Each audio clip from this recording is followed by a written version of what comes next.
अस्सलाम वालेकुम। आज जो हमारा केमिस्ट्री क्लास 9 का जो टॉपिक है वो है relative atomic mass. Relative atomic basically क्या है कि किसी भी एलिमेंट के मास को मेजर करने का तरीका है। ठीक है, अब मेजर तो करना है हमने हर एलिमेंट्स के डिफरेंट मासेस को, लेकिन ये है कि कैसे मेजर करना है। ठीक है, उसका कोई ना कोई एक स्टैंडर्ड होना चाहिए। ठीक है, स्टैंडर्ड मीन्स जैसे कि हम जो तरक्की वगैरह से हम मेजर नहीं करते मैथ्स को, हम एक तरफ वेट रख देते हैं जो हम स्टैंडर्ड लेते हैं, दूसरी तरफ हमने जो भी चीज़ जिस भी चीज़ की पैमाइश करनी होती है तो वो चीज़ इसमें आ जाती है रिलेटिव एटॉमिक मास। रिलेटिविटी का मतलब यही है कि हमने किस चीज़ को सामने रखकर किसी दूसरी चीज़ के साथ कंपेयर करना है, मुआवजा करना है। ठीक है, तो हमने एक स्टैंडर्ड ले लेते हैं, उसी स्टैंडर्ड को हम कहते हैं रिलेटिव एटॉमिक मास। ठीक है, अब जो है इसमें हम कोई एक स्टैंडर्ड ले लेते हैं, उसी स्टैंडर्ड को समझ के हम दूसरे मैसेज होते हैं उसके साथ इसका मुआवजा करते हैं। तो बेसिकली यही है रिलेटिव एटॉमिक मास कि हमने एक स्टैंडर्ड लेना है। ठीक है, उसी स्टैंडर्ड को हमने मद्देनज़र रखते हुए जितने भी दूसरे मास हैं उनका हमने पैमाइश करनी है कि इसका कितना वज़न है।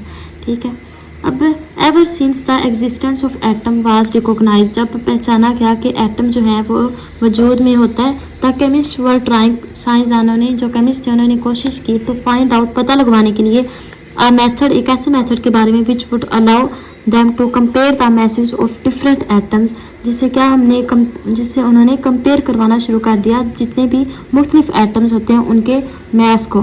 ठीक है, कंपेयर करके उस स्टैंडर्ड के साथ। इट वॉज नेसेसरी, ज़रूरी था, because without knowing the relative masses of atom, क्योंकि एटम्स के मैस को जाने बगैर वी वुड नॉट नो, हमें ये पता ही नहीं चल सकता था in which ratio of masses we mix the reactant, कि हम कितनी अमाउंट में रिएक्टेंट्स को मिक्स करेंगे to carry out a chemical reactions करवाने के लिए। तो इससे हमें पता ही नहीं चलेगा कि कौन सी चीज़ कितने हिसाब से करनी है, ग्राम लेने हैं, कितने ग्राम लेने हैं, कितने मोल लेने हैं। ठीक है, तो इसलिए स्टैंडर्ड का होना बहुत ज़रूरी है। इन 1961 में द केमिस्ट ने एक अडॉप्ट किया न्यू स्केल, एक नए स्केल को अडॉप्ट किया for the measurement of the relative masses of atoms, ताकि एटम्स के जो मैस हैं उनकी पैमाइश कर सके। The unit mass on this scale, उस स्केल का जो यूनिट मैस है वो है 1/12 of the mass of lighter isotope of carbon. Carbon का जो सबसे हल्का आइसोटोप है उसको उन्होंने स्टैंडर्ड लिया है टेकन एज 12, जिसका जो है कार्बन में होता है C6 और 14 जो होता है वो उसका स्टैंडर्ड होता है। तो सबसे जो कार्बन का जो लाइटर आइसोटोप है उसको एज अ स्टैंडर्ड लिया।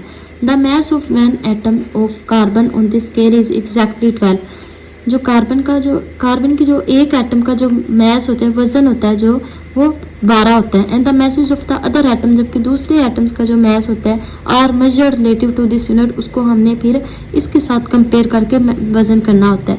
जैसे मिसाल लें कि मिसाल के तौर पर मैं आपको समझाने के लिए बोल रही हूँ कि अगर मिसाल के तौर पर एक कार्बन है, कार्बन का जो वज़न है वो कह रहे हैं कि 1 किलो का है। ठीक है, अब हमने जो चीज़ दूसरा एलिमेंट जो जिसके हमने पैमाइश करानी है उसका 2 किलो का है, तो हम क्या करेंगे, जो कार्बन हमने लिया वो फिर 2 एटम लेंगे। तो इसी तरह ही हम इसका मुआवजा करके पैमाइश करते हैं कि हर एलिमेंट के मैस कितना मैस है। द रिलेटिव, आगे यहाँ से इसकी डेफिनेशन स्टार्ट होती है, वो पिछला तो बस ऐसे ही पढ़ने के लिए था, लेकिन ये डेफिनेशन ज़रूर हमने करनी है।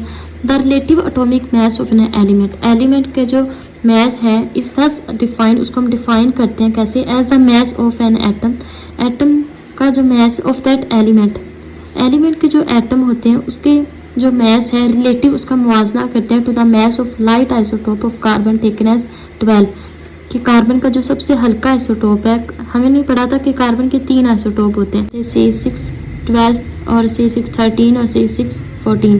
तो कह रहे हैं कि जो सबसे हल्के वाला आइसोटोप है ना C612 वाला, उसको हमने एज अ स्टैंडर्ड लेना है। ठीक है, the relative atomic mass of elements का जो रिलेटिव एटॉमिक मास है और एक्सप्रेस्ड, उसको हम एक्सप्रेस करते हैं atomic mass unit means AMU के साथ, ये इसके साथ हम इसको एक्सप्रेस करते हैं। इट इज़ डिफाइंड, ये अब दूसरी डेफिनेशन भी शुरू होती है, ये भी हमने करनी है।